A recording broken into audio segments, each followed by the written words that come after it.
Hey, boys and girls. If you missed our Zoom meeting today, this is what we talked about.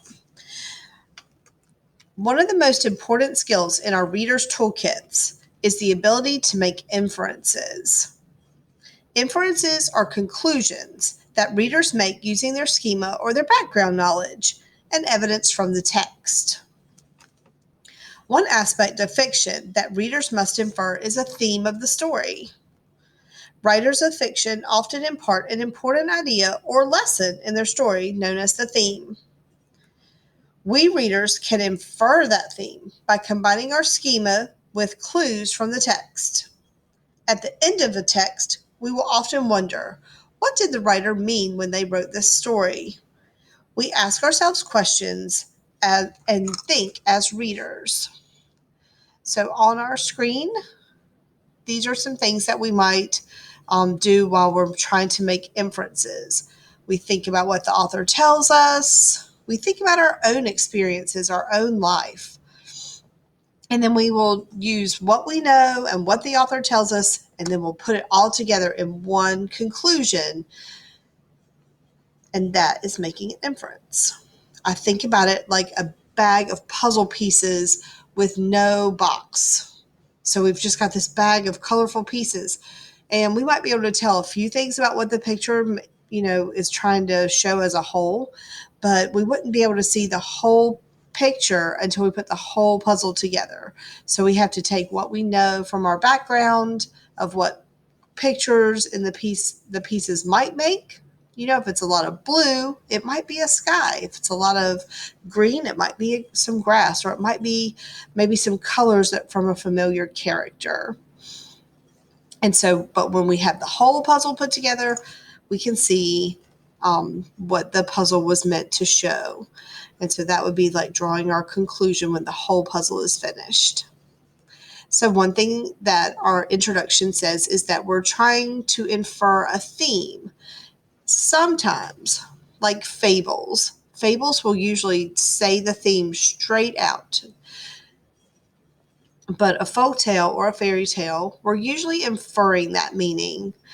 The authors and those oral storytellers were trying to tell us what these stories or all these stories were supposed to help us live a good life. So with the theme, we ask ourselves, what is the author's intended meaning? What does the author want us to think about or talk about after we finish the story? What is the author's message to us about how we live our life? So I'm going to show you a list of some themes. These are some common themes that we come across in literature.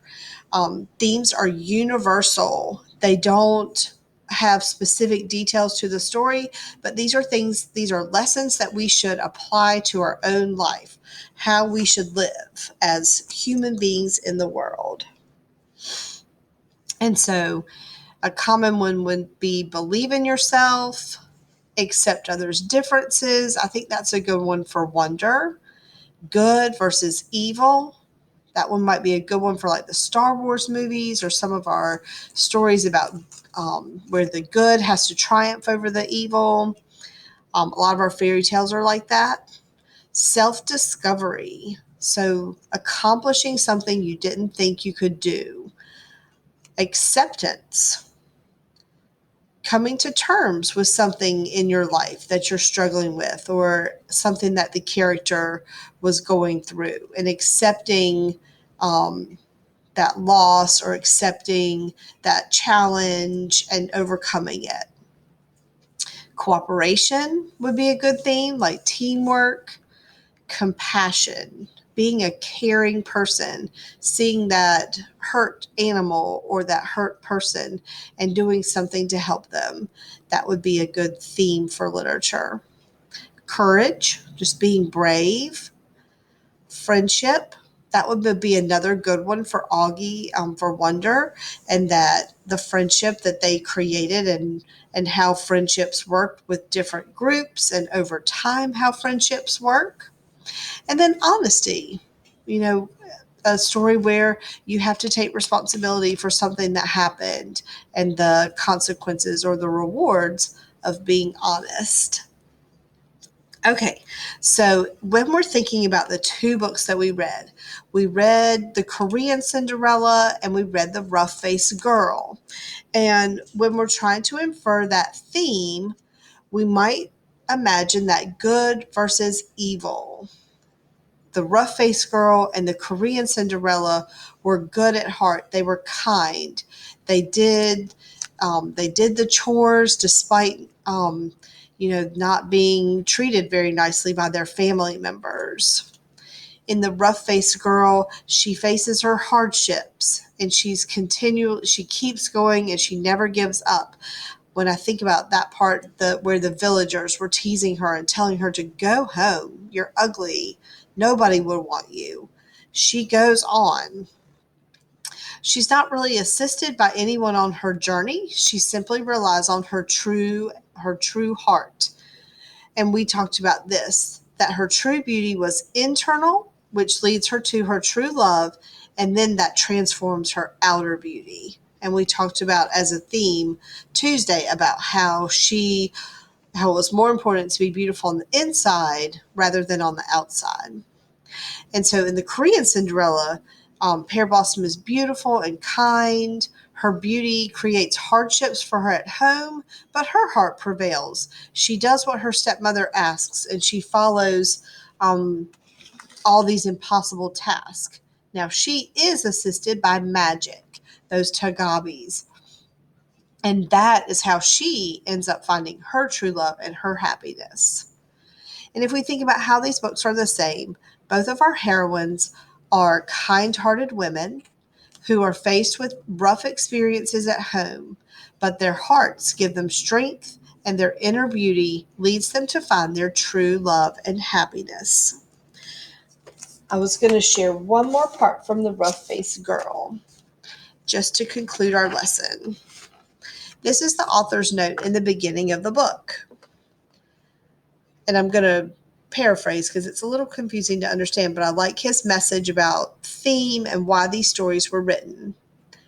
He says, "To see good rewarded and evil punished is rare. Stories, however, pass on the realities not of our everyday world, but of the human heart." So I think what he's saying in that first beginning is that in our real life, good doesn't always win out over bad. Sometimes bad things happen to good people. Sometimes good things happen to bad people. And so that's just how life is. Our real world life is a little bit more random. But in our stories, we can always have that sense that good is going to triumph, that there's hope in the world. And he continues, he says, "One way this universal yearning for justice, this yearning for right, a right being dominant over wrong, it has been kept alive by the many tales of Cinderella. Indeed, there are 1,500 or so versions of a Cinderella story type that have been recorded so far. In each story, the cruel and thoughtless at last get their just reward, or their punishment, as do those who are good and kind."